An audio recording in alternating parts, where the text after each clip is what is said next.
ଦେବଭୂମି ନାମକ ଗୋଟିଏ ଗ୍ରାମରେ ଗୋଟିଏ ବୁଢ଼ୀ ମହିଳା ରହୁଥିଲେ। ତାର ଦୁଇଟା ଝିଅ ଥିଲା, ଶେଫାଳି ଓ ରଜନୀ। ଯେମିତି ନା ରୂପ ମଧ୍ୟ ସେମିତି। ସେ ଦୁଇ ଭଉଣୀ ଏମିତି ଝଗଡ଼ା କରୁଥିଲେ, ତାଙ୍କ ଘରର ଚାଳରେ ଚିଲ କାଉ ବି ବସିବାକୁ ଡରୁଥିଲେ। ଇଏ କି କଥା ହା? କେତେ ଥର କହିଛି ତତେ ମୋ କପଡ଼ାକୁ କେବେ ହାତ ଲଗେଇବୁନି ବୋଲି? ମୁଁ ତ ଜିନିଷକୁ ହାତ ହିଁ ଲଗେଇନି, ମୁଁ ତ ମୋ କପଡ଼ା ଖୋଜୁଥିଲି। ଶୁଣେ, ବିଲକୁଲ ମିଛ କହନା ହେଲା। ଦେଖେ କଣ କରୁଛି। ସେମାନେ ଏମିତି ଝଗଡ଼ା କରୁଥାନ୍ତି। ତାଙ୍କ ମା କାଠ ଗୋଟେଇ କି ଜଙ୍ଗଲରୁ ଫେରେ। ଦେଖ, ଏମାନେ ପୁଣି ଝଗଡ଼ା ଲାଗିବା ଆରମ୍ଭ କରିଦେଲେ। ଏ ଦୁଇ ଜଣ କେବେ ବି ଶାନ୍ତିରେ ରହିବାକୁ ଦେବେନି। ଶୁଣ ଦୁଇ ରାଜକୁମାରୀ, ନିଜ ଝଗଡ଼ା ବନ୍ଦ କରି ମତେ ଟିକେ ପାଣି ଦବ କି? କଣ ମୋ କଥା ଶୁଭୁଛି? ଆରେ ଆରେ, ବିଲକୁଲ ମିଛ କହନା ହେଲା। କଣ କଣ ମୁଁ ମିଛ କହୁଛି? ଏବେ ତୁ ଦେଖେ। ଓହ, ମୋର ଏ ଅସୁବିଧା କେବେ ଦୂର ହବ? ହେ ଈଶ୍ୱର, ଟିକେ ମୋ ଅସୁବିଧା ଶୁଣନ୍ତୁ ହେ ଈଶ୍ୱର। ଦୁଇ ଭଉଣୀଙ୍କ ଝଗଡ଼ା କେବେ ବି ବନ୍ଦ ହୁଏନି। ବୁଢ଼ୀର ଚିନ୍ତା କରିବା ବି କେବେ ବି ବନ୍ଦ ହୁଏନି। କେମିତି ବାହା କରିବ ଦୁଇ ଝିଅଙ୍କୁ? ଝିଅମାନେ କେତେ ବି ସୁନ୍ଦର ହୁଅନ୍ତୁ ନା କାହିଁକି, ପୁଅ ଘର ବାଲା ତ ଟଙ୍କା ମାଗନ୍ତି ନା।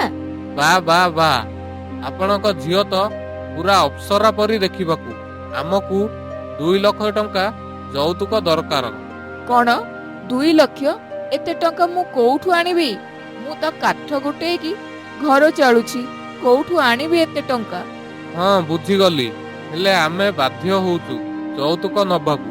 ହେ ବିଧାତା, ଯଦି ଆମକୁ ରୂପ ଦେଲ ତ ଧନ କଣ ପାଇଁ ଦେଲନି? ସେ ଗାଁରେ ଗୋଟେ ସାଧୁ ରହୁଥିଲେ, ଯିଏକି ବହୁତ ସାଧନା କରି ଶକ୍ତି ହାସଲ କରିଥିଲେ ଏବଂ ସେ ଗାଁର ମଙ୍ଗଳ ଓ ଗାଁରେ ରହୁଥିବା ଲୋକଙ୍କ ମଙ୍ଗଳ ଚିନ୍ତା କରୁଥିଲେ। ସେ ନିଜ ଦିବ୍ୟ ଦୃଷ୍ଟିରେ ସବୁ ଜାଣିପାରୁଥିଲେ। ସେ ଶେଫାଳିର ସବୁ କଥା ଶୁଣୁଥିଲେ ଆଉ କହିଲେ, ଇଏ ଝିଅ ଦୁଇଟା ସବୁବେଳେ ଭଗବାନଙ୍କୁ ଦୋଷ ଦେଉଛନ୍ତି। ହେ ଭଗବାନ, ୟାଙ୍କ ଇଚ୍ଛା ପୂରଣ କରୁନାହୁଁ କାହିଁକି? ହେଲେ ମନୁଷ୍ୟମାନେ ଯାହା ମାଗନ୍ତି ଦେବା ବି ସମ୍ଭବ ନୁହେଁ। ଠିକ ଅଛି, ଏମାନଙ୍କ ଇଚ୍ଛା ମୁଁ ପୂରଣ କରିବି। 2 ମିନିଟରେ ଏମାନେ ଯାହା କହିବେ ତାହା ହିଁ ହବ। ଦେଖିବା ଏମାନେ କଣ ଚାହୁଁଛନ୍ତି। ହଁ, ତୁ କଣ ମୋଠୁ ସୁନ୍ଦର? ତତେ କିଏ ବାହା ହବ କେଜାଣି? ହଁ, ତୁ ତ ଯେମିତି ସ୍ୱର୍ଗର ଅପ୍ସରୀଟିଏ, ଆଉ ତତେ କିଏ ବାହା ହବ କହ? ମୁଁ ତ ଚାହୁଁଛି କୋଉ ଅନ୍ଧ ସହ ତୋ ବାହାଘର ହଉ। ଆଉ ମୁଁ ଚାହୁଁଛି କୋଉ ଛୋଟା ସାଙ୍ଗରେ ତୋ ବାହାଘର ହଉ। ଏହା ସବୁ ସାଧୁ ବାବା ଶୁଣୁଥିଲେ। ସେ କହିଲେ, ତଥାସ୍ତୁ। ଠିକ ସେହି ସମୟରେ ଘର ବାହାରେ ଗୋଟିଏ ଅନ୍ଧ ଓ ଛୋଟା ଲୋକ ଆସନ୍ତି ଆଉ କୁହନ୍ତି, ଆମେ ଆସିଗଲୁ। ଆରେ ଆରେ, କିଏ ତୁମେ ମାନେ? ମୁଁ ହେଉଛି ଗୋଟିଏ ଅନ୍ଧ। ତୁମେ ତ କହୁଥିଲ ମତେ ବାହା ହବ ବୋଲି, ଆଉ ମୁଁ ଚାଲି ପାରୁନି। ମୁଁ ବି ବାହା ହେବା ପାଇଁ ଆସିଛି। ଆରେ ଦିଦି, ଆମ କଥା ତ ସତ ହୋଇଗଲା। ଏବେ ଆମକୁ ୟାକୁ ବାହା ହବାକୁ ପଡିବ। ନାହିଁ, କେବେ ନାହିଁ। ନାହିଁ, କେବେ ବି ନାହିଁ ମା। ମୁଁ ଜାଣିଥିଲି ତୁମେ ଦୁଇ ଜଣ ପରସ୍ପରକୁ ଦବ ଅଭିଶାପ ଦିନେ ନା ଦିନେ ସତ ହବ। ଆରେ ମୂର୍ଖ ଝିଅ, ଉପରବାଲା ସବୁ ଶୁଣେ। ମା, ଏବେ କଣ ହବ ମା? ଏହା ହେଉଛି ବିଧାତାର ନିର୍ଦ୍ଦେଶ, ନହେଲେ ଏମାନେ ଏକା ସହ କେବେ ବି ଆସି ନଥାନ୍ତେ।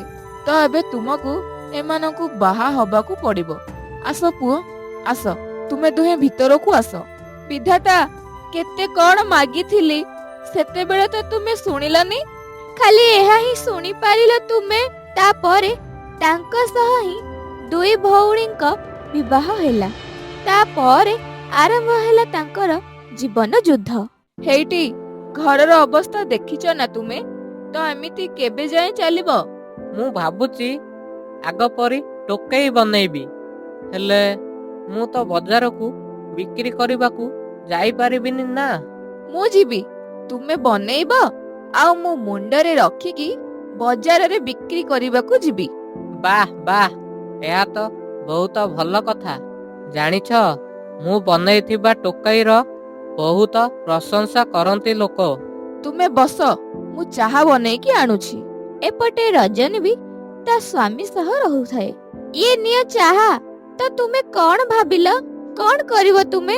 ତୁମେ ଆସିଗଲ, ଏବେ ଆମେ କ୍ଷେତକୁ ଯିବା। ଶୁଣୁଛ ନା ତୁମେ? ଚାଷ କରିବା ଆମେ। ହେଲେ କ୍ଷେତ କୋଉଠୁ ମିଳିବ ଯେ?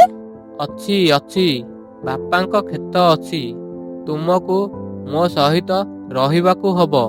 ମୁଁ ଏକଟିଆ ଏସବୁ କରିପାରିବିନି। ରହିବାକୁ ତ ପଡିବ, ନହେଲେ ଭୋକରେ ମରିଯିବି। ତୁମେ ଚାହା ପିଅ। ଛୋଟା ବସିକି ଟୋକେଇ ବନଉଥାଏ। ଜାଣିଛ, ସତରେ ତୁମେ ବହୁତ ଭଲ ଟୋକେଇ ବନଉଛ। ଶୁଣ, ଏ 5ଟା ଟୋକେଇ ମୁଁ ନେଇକି ବଜାର ଯାଉଛି। ମା, ଆସିକି ଦେଖେ, ତୋ ସାନ ଝିଅ ଯିଏ ପାଣି ଗିଲାସ ଆଣିକି ପିଉ ନଥିଲା, ଆଜି ସେ କେତେ କାମ କରୁଛି। ଆଚ୍ଛା ଶୁଣ, ଆଉ କେତେ କାମ ବାକି ଅଛି? ବାସ୍, ଆଉ ଟିକେ ହିଁ ଅଛି। ଆଚ୍ଛା କୁହ, କୋଉ ଚାଷ କରିବା? ବାପା କହୁଥିଲେ କି ଏ ମାଟିରେ ସୁନା ଫଳୁଥିଲା। ତୁମେ ହିଁ କୁହ, କଣ କରିବା? ଧାନ। ଧାନ ହିଁ ହେଉଛି ସୁନା। ସେଥିରେ ତ କେତେ ପରିଶ୍ରମ କରିବାକୁ ପଡ଼ିବ। ବିଧାତା ଯଦି କଷ୍ଟ ଲେଖିଛି, ତ କେମିତି ତାହା ଖଣ୍ଡିତ ହବ ଯେ? ସତ କଥା, ବିଧାତା ମୋ ଭଳି ଅନ୍ଧଭାଗ୍ୟରେ ତୁମ ପରି ସୁନ୍ଦର ସ୍ତ୍ରୀ ଲେଖିଥିଲା। କିଏ ଜାଣିଥିଲା? ସୁନ୍ଦର ହେଇକି କଣ ଫାଇଦା? ତୁମେ ତ ଦେଖି ହିଁ ପାରୁନ। ଆଖିରେ ନାହିଁ, ମୁଁ ତୁମକୁ ହୃଦୟରୁ ଦେଖୁଛି। ଏମିତି ହିଁ ସେଫାଳି ଟୋକେଇ ବିକେ, ଆଉ ରଜନୀ ଧାନ କ୍ଷେତରେ ପରିଶ୍ରମ କରେ। ଏମିତି ହିଁ ତାଙ୍କ ଜୀବନ କଟେ। ଆଉ ସାଧୁ ବାବା ଧ୍ୟାନ ବଳରେ ସବୁ ଦେଖୁଥାନ୍ତି। ଟୋକେଇ ନିଅ ଟୋକେଇ, ଟୋକେଇ 50 ଟଙ୍କା, ନେଇଯାଅ ନେଇଯାଅ। ଟୋକେଇ ନିଅ ଟୋକେଇ। ବାସୁମତୀ, ଅସଲି ବାସୁମତୀ ଚାଉଳ। ଆସନ୍ତୁ ନେଇଯାଆନ୍ତୁ ଅସଲି ବାସୁମତୀ ଚାଉଳ, ନେଇଯାଅ। ଦିଦି, ଏବେ ମତେ ବୁଝା ପଡିଲା କି ମା କେତେ କଷ୍ଟ କରୁଥିଲା। ଚାଲେ, ଗୋଟେ ଦିନ ମାକୁ ଦେଖିବାକୁ ଯିବା। ହଁ, କାଲି ହିଁ ଯିବା। ତା ପରଦିନ ସେ 2 ଜଣ ତା ମା ପାଖକୁ ଗଲେ। ମା, ତୁ ବୁଢୀ ହୋଇଗଲୁଣୁ, ଏଥିପାଇଁ କାଲିଠୁ ତୁ ଆଉ କାଠ ଗୋଟେଇବାକୁ ଯିବୁନୁ, ହେଲା? ଆରେ ବାପରେ, ଏମିତି କେମିତି ହବ? ତ ପୁଣି ମୋ ଘର କେମିତି ଚଳିବ? ଏବେ ତ 2 ଝିଅ କାମ କରିଲେଣି ମା। ତ ଏବେ ଆମେ 2 ଜଣ ମିଶି ତୁମ ଖାଇବା ରହିବାର ବ୍ୟବସ୍ଥା କରିବୁ। ହଁ ହଁ, କେତେ ଭାଗ୍ୟ ମୋର। ଏହା ତ ବିଧାତାର ଇଚ୍ଛା। ଦେଖିଲ ତ ବିଧାତା, ଏବେ 2 ଭଉଣୀ ଆଉ ଝଗଡା କରୁନାହାନ୍ତି। ଦିନସାରା ବହୁତ ପରିଶ୍ରମ କରୁଛନ୍ତି।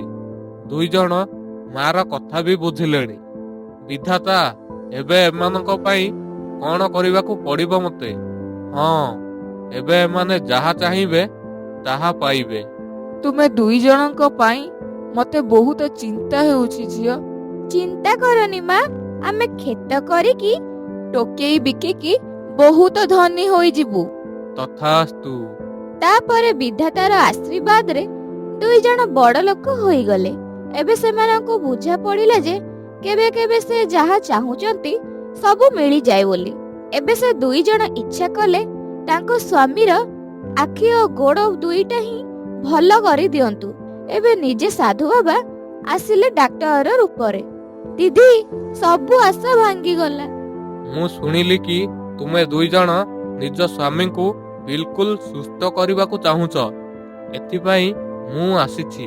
ବାବୁ, ଦୟାକରିକି ଆମ ସ୍ୱାମୀଙ୍କୁ ସୁସ୍ଥ କରିଦିଅ। ମୁଁ ଏହା କରିପାରିବି, ହେଲେ ତୁମ 2 ଜଣଙ୍କ ପାଖରେ ଯେତେ ବି ପଇସା ଅଛି ସବୁ ଦେବାକୁ ପଡ଼ିବ। ଆମେ ରାଜି ଅଛୁ। ଏବେ ସେମାନେ ପୁଣି ଆଗ ପରି ଗରିବ ହୋଇଗଲେ। ସେଫାଳିର ସ୍ୱାମୀ ଯେବେ ଶୋଇକି ଉଠିଲା, ସେ ଆଶ୍ଚର୍ଯ୍ୟ ହୋଇଗଲା। ଆରେ ଶୁଣ, ଆରେ ଦେଖ ଦେଖ ଦେଖ, ମୁଁ ଚାଲି ପାରୁଛି, ମୁଁ ଚାଲି ପାରୁଛି। ଆରେ ଶୁଣୁଛ, କୋଉଠି ଅଛ? ମତେ ତ ସବୁ ଦେଖାଯାଉଛି, ସବୁ କିଛି ସବୁ କିଛି। ରଜନୀ ଦେଖେ, ଆମେ କରିକି ଦେଖେଇ ଦେଲେ। ଦିଦି, ହଁ ବିଲକୁଲ, ଆମେ କରିକି ଦେଖେଇ ଦେଲେ।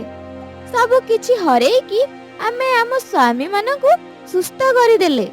ଯାହା ଗଲା ତାକୁ ଯିବାକୁ ଦିଅ। ଆମେ ପରିଶ୍ରମ କରି ପୁଣି ସବୁ କିଛି ଠିକ କରିଦବା। ଆମେ ପରିଶ୍ରମ କରି ଜୀବନକୁ ସୁନ୍ଦର କରିଦବା। ସବୁବେଳେ ଖୁସିରେ ରୁହ।